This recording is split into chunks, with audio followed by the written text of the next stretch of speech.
ஒரு காலத்தில் இந்தியாவை ஆட்சி செய்த மகத்தான அரசன் அக்பர். அவரின் அரசவை நீதிக்கும் அறிவுக்கும் பெயர் பெற்றது.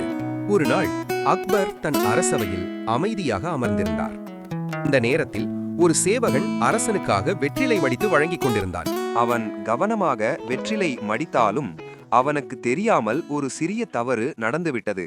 வெற்றிலையில் அதிகமாக சுண்ணாம்பு போய்விட்டது. அந்த தவறின் விளைவு என்னவாகும் என்று அவனுக்கே தெரியவில்லை. அக்பர் வெற்றிலை மென்றதும் அவரின் முகம் மாறியது. வாயில் கடுமையான எரிச்சல். அக்பர் கோபத்தில் எழுந்தார். இது ஒரு மன்னிக்க முடியாத தவறு என்று கர்ஜித்தார். நீ உடனே 1/4 கிலோ சுண்ணாம்பு வாங்கி தண்ணீரில் கரைத்து என் கண் முன்னே குடிக்க வேண்டும். சேவகன் பயத்தில் நடுங்கினான். அக்பர் கடுமையாக ஆணையிட்டார். அந்த தருணத்தில் அறிவின் உருவம் பீர்பல் அங்கு வந்தார். சேவகனின் பயத்தை உணர்ந்தார்.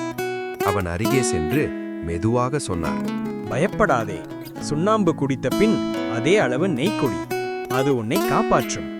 அனைவரும் மூச்சை அடக்கிக் கொண்டு பார்த்து கொண்டிருந்தனர். சேவகன் முதலில் சுண்ணாம்பு கலந்த தண்ணீரை குடித்தான். பின்னர் நெய்யையும் குடித்தான். அரசவையில் முழு அமைதி. ஆச்சரியம்! சேவகனுக்கு ஒன்றுமாகவில்லை. அப்போதுதான் அக்பர் புரிந்து கொண்டார், அறிவுதான் உண்மையான சக்தி. உடனே பீர்பலை அருகே அழைத்து அவரை அரசவையின் முக்கிய அமைச்சராக நியமித்தார்.